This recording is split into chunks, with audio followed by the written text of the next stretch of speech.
आज का हमारा टॉपिक है प्लान योर रमज़ान। जैसे कि हम सबको पता है कि रमज़ान जो है वो बिल्कुल करीब आ चुका है। कुछ ही घंटों में रमज़ान हमारे साथ शामिल हो जाएगा।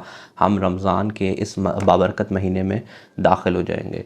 तो हम सब के लिए इस महीने के क्या कंपोनेंट्स हैं, क्या फ़राइज़ हैं, हमें इस महीने को किस तरह एंजॉय करना चाहिए। एंजॉय तो हम बाखूबी करते ही हैं, लेकिन इसके जो हक़ हैं वो किस तरीके से अदा करने चाहिए। तो आज हम इस वीडियो के अंदर इन सारे कंपोनेंट्स पे कोशिश करेंगे रोशनी डाल सकें, जो कि आप सल्लल्लाहु अलैहि वसल्लम और जो उनके कंपेनियंस हैं वो अपनी रमज़ान रूटीन में शामिल करते थे।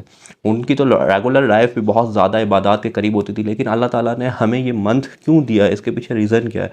आपको पता है, जब भी कोई काम किया जाता है, कोई मकसद अचीव करने के लिए हमें भेजा जाता है, तो उस मकसद को पूरा करने के लिए, उस काम को पूरा करने के लिए हमें छोटी सी ट्रेनिंग दी जाती है। पाकिस्तान के अंदर अभी सेंसस जो है वो चल रहे हैं, और उन सेंसस के से पहले जो कि टीम्स बनाई गई हैं जो कि उस सेंसस को कंडक्ट करेंगी, उनको एक छोटी सी ट्रेनिंग दी गई है ताकि वो आराम से अपने इस काम को सर अंजाम दे सके। एज इट इज़ जो मुसलमान के ऊपर ज़िम्मेदारी है, जो मोमिन को अल्लाह ताला ने जो फ़राइज़ जो उसकी ज़िंदगी में चीज़ें रखी हैं, उन सब को पूरा करने के लिए अल्लाह ताला ने उसका एक मंथ का ड्यूरेशन रख दिया। हर साल इसको कह लें कि हम उसकी एनर्जी बूस्ट अप करने के लिए, उसके पैशन को इन्हांस करने के लिए अल्लाह ताला ने ये वो महीना रख दिया जिसमें अल्लाह ताला ने उसकी वो ट्रेनिंग का आगाज़ किया है। उस ट्रेनिंग को उसको दी गई है कि वो अपनी इस ट्रेनिंग को लेते हुए, अपनी इस ट्रेनिंग को हासिल करते हुए बाकी रिमेनिंग 11 मंथ्स के अंदर, बचे हुए 11 महीनों के अंदर वो किस तरीके से उस ट्रेनिंग को यूटिलाइज़ करता है, ये अल्लाह ताला ने हमें सिखाया। तो अब हम इस महीने की जो है फ़जीलत की तरफ जानते हैं। आपने फरमाया कि वो शख्स बदबख्त है, वो शख्स जिसे रमज़ान तो मिला लेकिन उसने इस महीने का फ़ायदा उठाते हुए अपनी बख्शिश नहीं करवाई। तो बदबख्त है वो शख्स। अब आप सब ने इतने हार्श वर्ड्स यूज़ किए जस्ट बिकॉज के आप सब इंडिकेट कर रहे थे कि इस महीने की जो बरकत है वो कितनी ज़्यादा बड़ी है।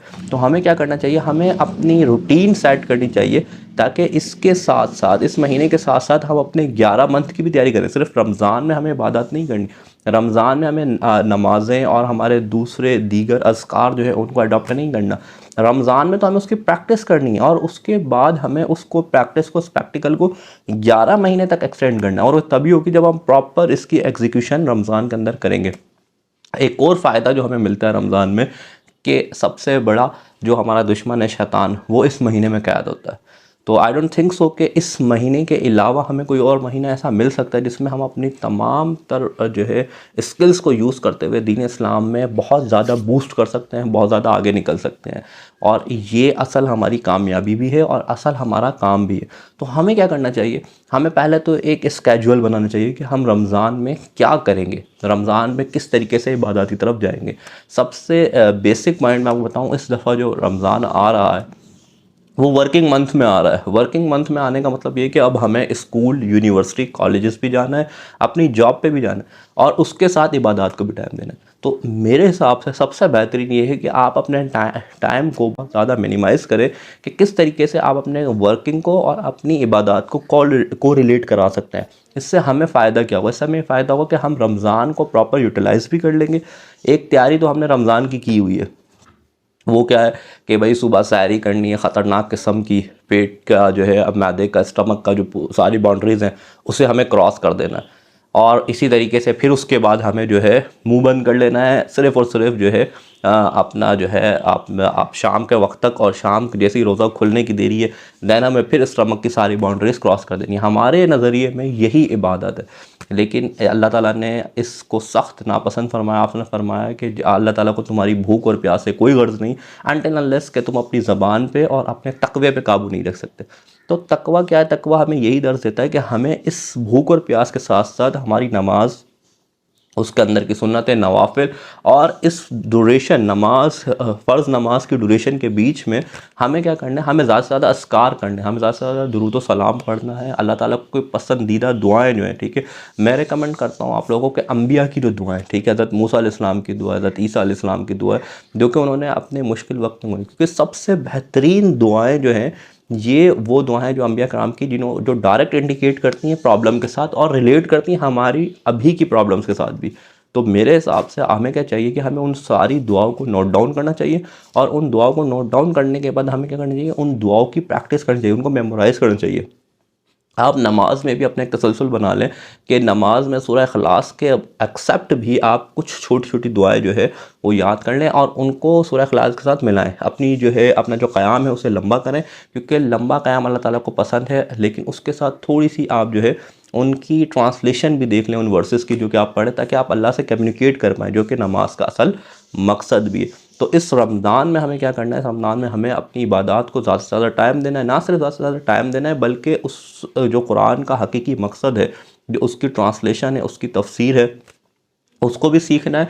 कोशिश करें थोड़ा सा वक्त अभी से निकालना शुरू करें, हर नमाज के बाद थोड़ा सा कुरान पढ़ते रहें, थोड़ी सी रेसिटेशन करते रहें, थोड़ी सी उसकी ट्रांसलेशन भी देखते रहें। इससे फ़ायदा हमें क्या होगा, इससे फ़ायदा ये होगा जब हम रमज़ान में एक्चुअल एग्जीक्यूशन कर रहे होंगे अपनी इबादत की, तो उसमें हमें क्या मिलेगा, हमें कोई टिपिकल्टी कोई प्रॉब्लम नहीं होगा, हम बहुत आसानी से उसको कैच इन कर लेंगे और आहिस्ता आहिस्ता आहिस्ता आहिस्ता हम इस 30 दिनों में अपनी इबादत की डोमेन को इंशाल्लाह इस लेवल पे ले जाएंगे कि हमें बहुत आसानी के साथ अगले 11 महीने में भी अपनी फ़र्ज़ एटलीस्ट अपनी फ़र्ज़ इबादत से आप कनेक्ट हो जाएंगे।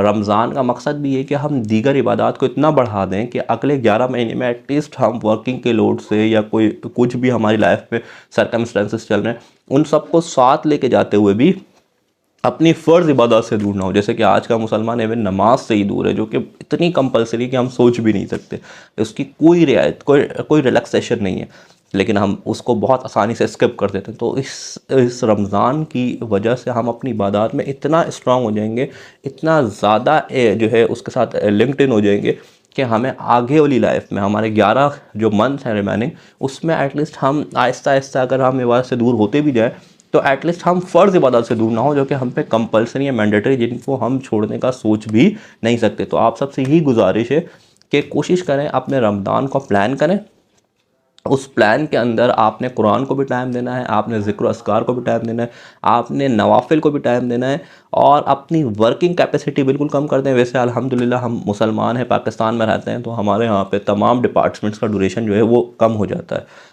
गवर्नमेंट हो या प्राइवेट हो, सबका ड्यूरेशन ऑफ वर्किंग जो है वो कम हो जाता है। उसकी वजह भी होती है कि हम ज़्यादा से ज़्यादा इबादत को टाइम दें, लेकिन हम उसका मिसयूज़ करते हैं। तो काइंडली इस पर थोड़ा सा जो है फोकस करें, अपनी इबादत को ज़्यादा से ज़्यादा टाइम दें, अपने रमज़ान को प्रॉपर प्लान करें, अपनी रूटीन के वाइज जो आपकी रूटीन है, जिस टाइम पे आपका वर्क ड्यूरेशन है, उसके हिसाब से अपनी रूटीन को जो है मैक्सिमम लेके जाएं।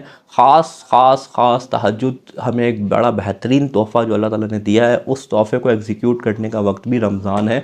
सहरी में हम सबको उठना ही है, उस सहरी से सिर्फ 10 मिनट पहले उठ के हमें क्या करना है, हमें अल्लाह ताला के सामने अपनी हाज़िरी देनी है। और मैं अगेन बता दूं, हम कहते हैं कि हमने तरावी पढ़ ली है, तो हमारा जो क़यामुल लैल है, जो कि रात की इबादत है, वो जो है उस तरावी के अंदर काउंट हो गई। लेकिन अगेन सूरह मुज़म्मिल के अंदर अल्लाह ताला ने क़यामुल लैल का वक्त बताया, जो कि रात गुज़रने के बाद, रात के अख्तामी पहर है। रात के अख्तामी पहर वही है जो कि जिस टाइम आप सहरी करते हैं फ़जर से कुछ वक्त पहले।